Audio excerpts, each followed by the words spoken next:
What have you made of him? The cheat. Answer early. Is Jake Paul natural? No. I can say that with pretty certain confidence in that statement, mainly because, as you heard me mention, I know a lot of the people he trains with and I have heard things. If I can test you randomly for performance enhancing the next 2 years, and I never got a response. Anthony Joshua reportedly called out Jake Paul, suggesting Jake might not be competing naturally and could be using PEDs. Joshua says he doesn't care how big or strong Jake tries to look because his own confidence is unshakable. He explains that he's hungry, sharp, and fully prepared to step into the ring. AJ believes his experience and discipline will give him the edge no matter what Jake brings. Oh, Jake's small, so that makes me confident. Jake's this, so that makes me confident. I'm just focused on myself. I'm confident in myself. Jake could be 10 foot. I'm confident in myself. That's what I'm saying. It's not about how he is. I just really I've got a good team. I've been through ups and downs. I've stood the test of time. I'm passionate. I'm hungry, and I'm still here ready to fight my heart out. So Jake Paul's growing confidence in boxing has raised doubts among experienced analysts. Many believe Paul is unrealistic for thinking he can compete with someone like Anthony Joshua.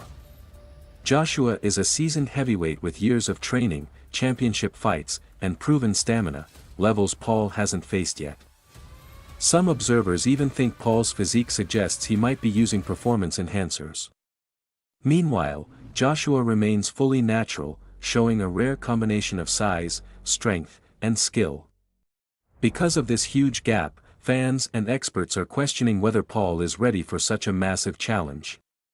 Is Jake Paul natural? No. I can say that with pretty certain confidence in that statement, mainly because, as you heard me mention, I know a lot of the people he trains with and I have heard things. Now let's give Jake the benefit of the doubt, right? He's able to restrain from the peer pressure that everyone's putting on him to hop on these certain compounds. Then that would be cool to train natural, do what he needs to do. But the thing is, his body composition has changed so much, his explosiveness, his power, and yes, that comes with training and time. But I find it very, very suspicious that for some reason, whenever a drug test gets brought up, for instance, when Fury wanted that in the contract, Jake Paul turns them down. So you should think to yourself, it's probably because he's not natural. Now I want to make it clear, I don't care whether Jake Paul is natural or not. There's so many people that aren't natural that are in combat sports.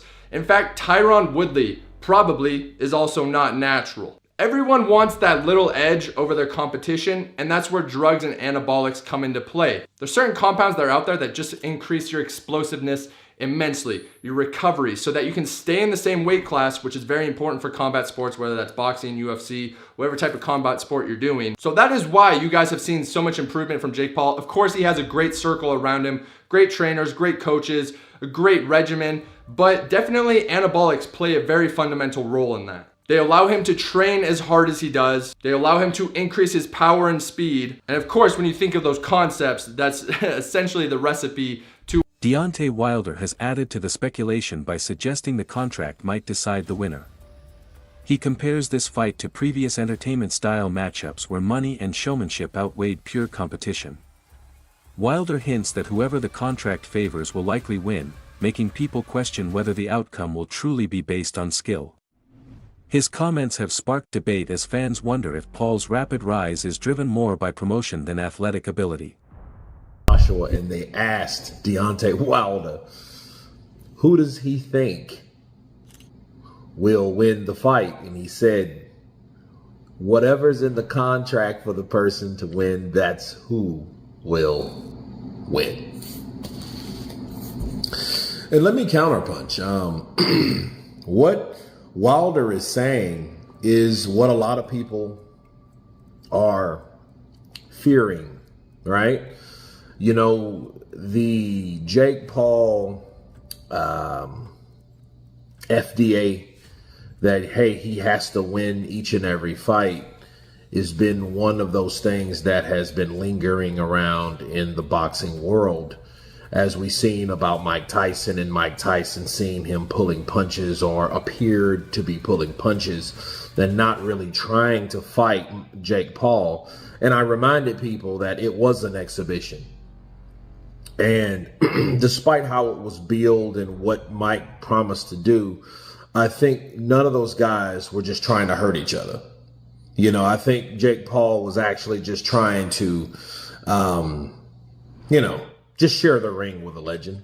You know what I mean? To be honest, he made sure he won, sure, but, he didn't try to go out of his way to hurt Mike like he did, like he dropped Anderson Silva or he knocked. These claims have caused controversy, especially because the fight involves huge financial stakes. Big fights often include complex contracts and massive payouts. Wilder's comments highlight how these deals can influence results in ways fans don't always notice. While not everyone agrees with the idea of a predetermined winner, it has made people look more closely at the motivations behind the matchup. Boxing analyst Wade also points out that Joshua has major advantages over Paul. He says Joshua's size, experience, and technical skill are far beyond anything Paul has faced. Even though Joshua is considered older in the sport, his conditioning and confidence are still strong. Wade believes Paul is underestimating Joshua's toughness and intelligence after years of high-pressure fights. In his view, Joshua's proven ability makes him a difficult opponent, and Paul will face both physical and mental challenges in this matchup.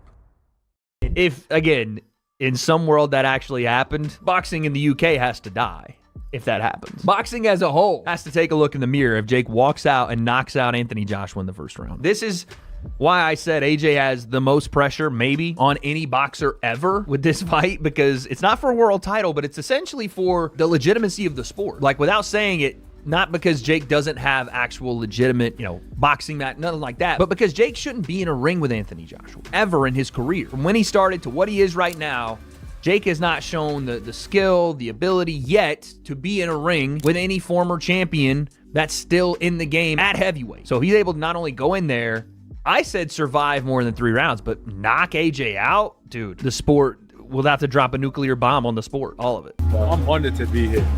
I'm happy to be here. I think December 19th is going to be crazy, though. I think the center's going to be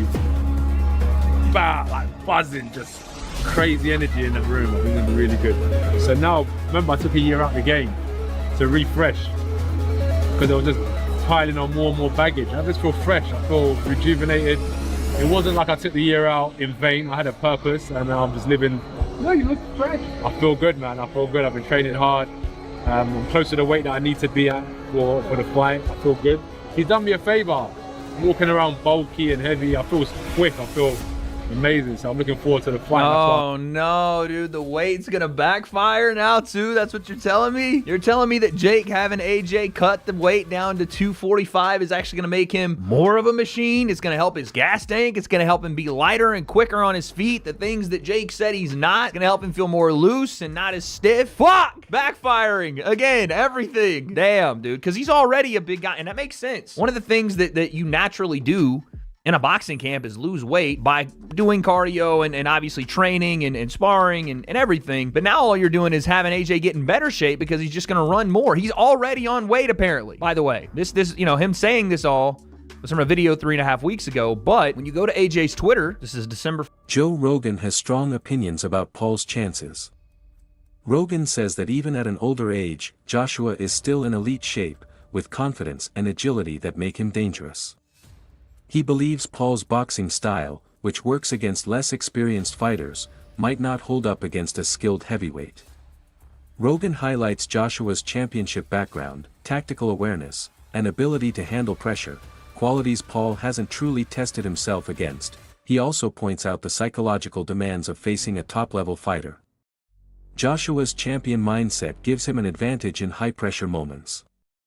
For Paul, who hasn't faced opponents with real elite skill, this fight may be a trial by fire. Used to be. This is a 34-year-old Anthony Joshua. This is a terrifying human being. Terrifying. Again, a guy who survived Usyk twice. You saw what Usyk did to Dubois? You see Usyk take out Dubois? Did you see that? I mean, that's the Usyk you're talking about. There's an Usyk that rocked Tyson Fury, who's fucking 6'9". So Jake Paul's 6'1" versus 6'6" Anthony Joshua. Jake weighed in for the Tyson fight at 199.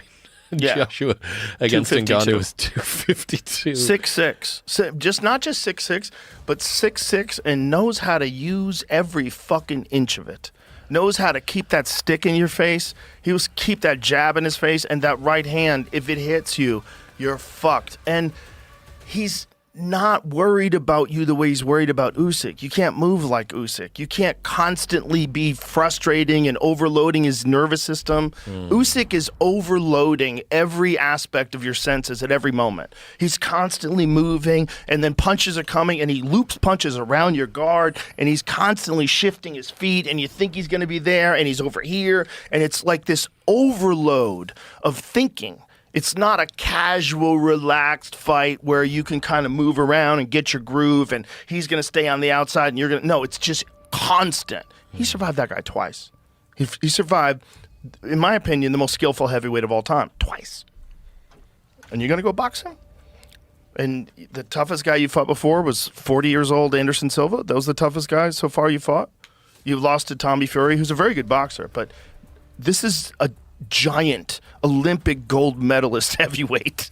I mean, Anthony Joshua is fucking Here's the terrifying. thing that nightmares are made of. And he's got that one... Frank Smith responds to Paul's claim that Joshua is chinny or easy to knock out. Smith says this isn't accurate, as Joshua has shown strength and resilience many times. While Paul's confidence excites fans, Smith warns that underestimating a fighter like Joshua is a dangerous mistake. He believes the first round will be crucial, with the possibility of fast exchanges and early knockdowns. Smith expects an exciting start, but he stresses that excitement doesn't guarantee Paul's success against such an experienced champion. His comments show how unpredictable big boxing matches can be. Even a confident fighter can have moments, but maintaining that performance against a far better opponent is a whole different challenge. Safety, Frank, being pushed for entertainment purposes here. No, look, obviously we are in a dangerous sport. We have to accept that. And obviously the people looking after Jake Paul, if I was managing or promoting Jake Paul, would I say this is the right move for Jake Paul? Probably not, being completely honest with you. But he's put himself in a position, was Jake Paul Mike Tyson a sensible thing to do? To a 58-year-old man or 60, I'm not sure what Mike is, but was that sensible? Probably not. And I would have said that at the time, but it's the world we live in now. And the reality is, Sean Jones discusses Tyson Fury's shocking announcement that he's betting $1 million on Jake Paul beating Joshua. This bold move has surprised fans and analysts. Jones says it's rare for a top-level boxer to openly support a social media fighter with such confidence. Fury's bet raises questions about whether he sees something in Paul that others don't. Jones says this may show Fury thinks Paul has potential, but it also brings up speculation about why he's making such a high-stakes endorsement. His analysis explores how celebrity influence affects modern boxing. Fury backing Paul gives him credibility and hype, shaping public opinions about the fight. But Jones warns that Fury's confidence doesn't necessarily mean Paul will win. His commentary highlights how promotion, fan engagement, and betting culture can shape expectations in big-name fights. Tyson Fury said that he's going to put $1 million on Jake Paul to win. If Jake Paul fights Anthony Joshua, I'm putting £1 million on Jake Paul. I want some free money. I mean, does Tyson know something that we don't know? Maybe I might put $1,000 on Jake Paul to win. If the odds are good, it could pay for me Dubai trip. I, Jake Joseph Paul, will knock out, defeat, and embarrass Anthony Joshua Friday, December 19th. USA versus UK. He's got the belts, the size, the history, but I have the balls. Come on, let's go UK. Let's knock him out, Joshua. Come on. I've got some basic details about this fight. It's going to be 8 3-minute rounds, 10-ounce gloves. It's not an exhibition fight. It's an actual professional heavyweight bout. But there's a key stipulation here. Anthony Joshua is not allowed to weigh more than 245 pounds. So that is 111 kilos at the weigh-in. Now, Joshua usually fights between 251, 252 pounds. Jake Paul's expected to weigh about 225, 230 pounds. So expect Jake to look the biggest he's ever looked, which could drastically affect his cardio if Joshua did want to drag this out a little bit into like the 4th, 5th, 6th round. A big question is, will Jake be able to last that long and be able to carry that power that he usually has in the first couple rounds over into those later rounds? So far, there's no other weird stipulations I could find, like rehydration clauses, but I would not be surprised if Jake and his team implement that into this fight just to put another advantage on Jake Paul's side. So there you go, guys. The fight is actually official. I've just found a caveat. While the bout is confirmed, occasionally in boxing, confirmed